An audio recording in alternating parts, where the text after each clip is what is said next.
প্রধান উপদেষ্টার সফরসঙ্গী হিসেবে নিউ ইয়র্কে যাওয়া দুজন পলিটিক্যাল লিডারের এক ধরনের হেনস্থার মুখে পড়া নিয়ে বেশ আলোচনা চলছে। আমরা জানি প্রধান উপদেষ্টা 6জন রাজনীতিবিদকে সাথে নিয়ে গেছেন, 3টা দলের 2জন করে। কিন্তু আমাদের সামনে যে ভিডিওটা এসছে সেখানে 2জন রাজনীতিবিদ হেনস্থার শিকার হচ্ছেন বলে দেখা যায়। একজন একটু বেশি, একজন সেই তুলনায় কম। জনাব মির্জা ফখরুল ইসলাম আলমগীর এবং জনাব আখতার হোসেন। ওনাদের সাথে একই সাথে জনাব তাহের জামায়াতের ছিলেন, তিনি সেই অর্থে তেমন কোনো সমস্যা ফেস করেননি।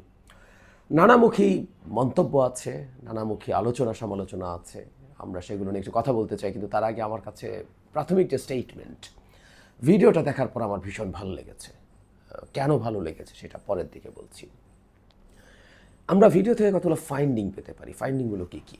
জনাব আবদুল্লাহ মোহাম্মদ তাহের যখন আক্রমণের শিকার হলেন না, ওরা মানে বলা হচ্ছে যে তার লোকজন তাকে রেস্কিউ করে নিয়ে চলে গেছে, ব্যাপারটা সেই রকম না। আসলে আমরা এটুকু বুঝতে পারি, এখানে যারা হাজির হয়েছিলেন তাদের প্রধানতম ক্ষোভ মূলত ছাত্রদের ওপরে এবং বিএনপির ওপরেও। বিএনপির জনাব মির্জা ফখরুল ইসলাম আলমগীর যদি না থাকতেন, তার জায়গায় অন্য কোনো নেতা হলে সম্ভবত তিনি আরও বেশি হেনস্থার শিকার হতে পারতেন। কারণ হলো, মির্জা ফখরুল ইসলাম আলমগীর বিএনপি করেন, আওয়ামী লীগের বিরুদ্ধে দীর্ঘ লড়াই করেছেন, জেলে গেছেন কয়েকবার, তার বিরুদ্ধে 100-র বেশি মামলা আছে, সব কিছু আছে। কিন্তু তারপরও এই মানুষটা একজন নিপাট ভদ্রলোক। বাংলাদেশের রাজনীতিতে এই রকম মানুষ খুঁজে পাওয়া খুব খুব কঠিন।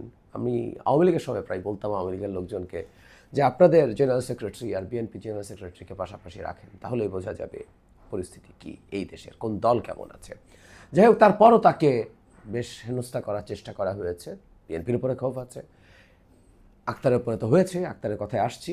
জামায়াতের উপরে হয়নি মানে এটা হয়তো বোঝা যায় বা আমরা এইভাবে ইন্টারপ্রিট করতে পারি, জামায়াতের উপরে অন্তত ততটা ক্ষোভ আওয়ামী লীগের এখন নেই। এটার কারণ কি, কেন হতে পারে, সেটা নিয়ে আরেক আলোচনা। জনাব আক্তারের ওপরে ভীষণ ক্ষোভ ছিল। তার গায়ে ডিম মারা হয়েছে, তার পিছে একটা ডিম ভাঙা হয়েছে, সেটা অন্তত আমাদের ভিডিওতে চোখে পড়েছে। তার পেছনে স্লোগান দেওয়া হচ্ছে। আমি বহুবার একটা কথা বলেছি, শেখ হাসিনার প্রধানতম ক্ষোভ মূলত এই ছাত্রদের ওপরে, ছাত্র সমন্বয়কদের ওপরে। তিনি 5 আগস্ট পরবর্তী সময়ে যতবার বক্তব্য দিয়েছেন, ততবার এদেরকে আলাদা করে কথা বলেছেন। বিরুদ্ধে যারা সব রাজনৈতিক দল সম্পর্কে বলেছেন, নেতা সম্পর্কেও বলেছেন। সাম্প্রতিক সময় তিনি তারেক রহমানের উপরে তীব্র ক্ষুব্ধতা দেখাচ্ছেন, কিন্তু শুরু থেকে তিনি ক্রমাগত ছাত্রদের উপরে, সমন্বয়কদের উপরে তার ক্ষুব্ধতা জানিয়েছেন, দেখিয়েছেন। সুতরাং তারা টার্গেটে পরিণত হবেন, এটা খুব স্বাভাবিক। শেখ হাসিনার লোকজন যেখানে পাবে সেখানে তাকে ঝামেলা করার চেষ্টা করবে।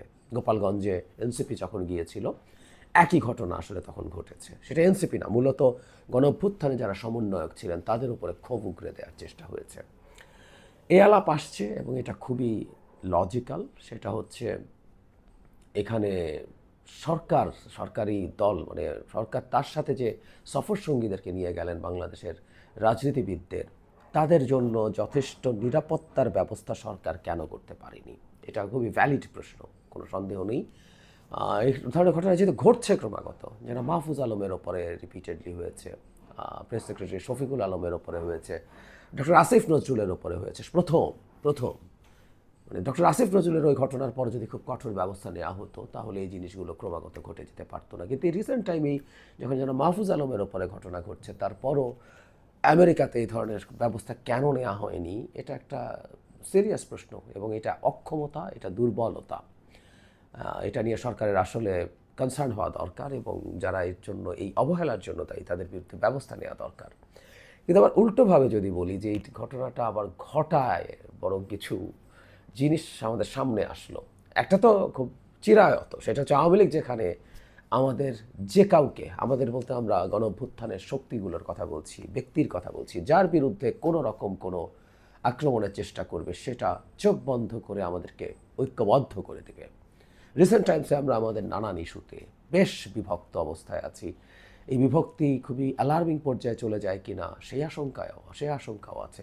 কিন্তু এর মধ্যেই যখন আওয়ামী লীগের এরকম ঘটনা ঘটাচ্ছে, এটা আমাদের সলিডারিটি, আমাদের ঐক্য অনেক বাড়িয়ে দেয়, দিচ্ছেও। আমি দেখছি ফেসবুকে সবাই দাঁড়িয়ে পড়ছেন সবার সাথে।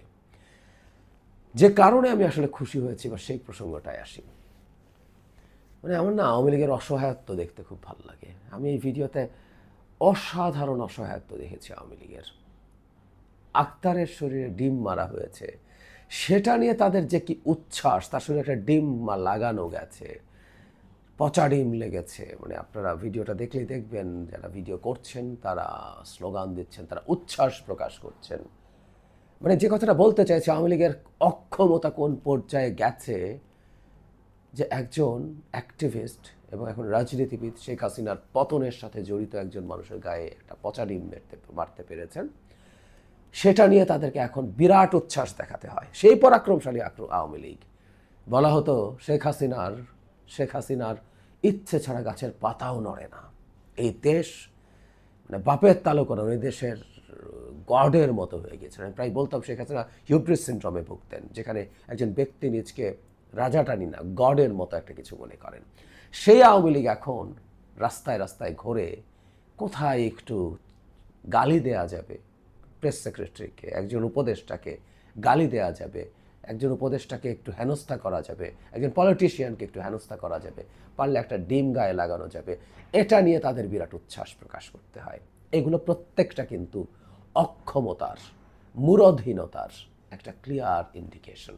আমরা অনেকে হয়তো এইভাবে দেখছি না, আমি এটাকে এভাবে দেখছি। এই জন্য আমার ভীষণ ভাল লাগছে, ভীষণ ভাল লাগছে।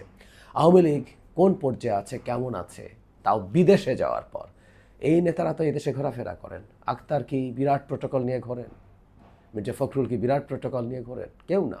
কই, দেশে তো আওয়ামী লীগের বহু লোকজন আছে, কে তাদেরকে হেনস্থা করার চেষ্টা করছে বা করে? এত লোক থাকার পরও তো এইটুকু সাহস। আমরা শুনতাম আওয়ামী লীগ বিরোধী গেলে নাকি, দলে গেলে নাকি বিরাট কিছু হয়ে যায়। বাংলাদেশে এই মুহূর্তে কোনো অফিসিয়াল বিরোধী দল নাই, কিন্তু আওয়ামী লীগ এই দেশের জনগণের বিরোধী। সুতরাং সে যাদেরকে আজকে তারা ক্ষোভ দেখাচ্ছেন, একটু দেখাক না, হ্যাডাম কত আছে আমরা একটু দেখতাম। নেই, বিদেশে গেছেন, সেখানে গিয়ে এসব করে তারা খানিকটা আত্মতৃপ্তি পাওয়ার চেষ্টা করছেন। এদের এই আত্মতৃপ্তি পাওয়া এবং এই যে সেলিব্রেট করা একটা এই অতি তুচ্ছ বিষয়ে, এগুলো তাদের রাজনৈতিক শক্তি হিসাবে বিরাট দুর্বলতার পরিচয়ক। আমি এটাকে এভাবেই পাঠ করতে চাই। এ কারণেই আমি এটা দেখে ভীষণ খুশি হয়েছি, আমার ভীষণ ভালো লেগেছে। আপনারা এগুলো আরও করুন, আরও করুন, করার চেষ্টা করুন।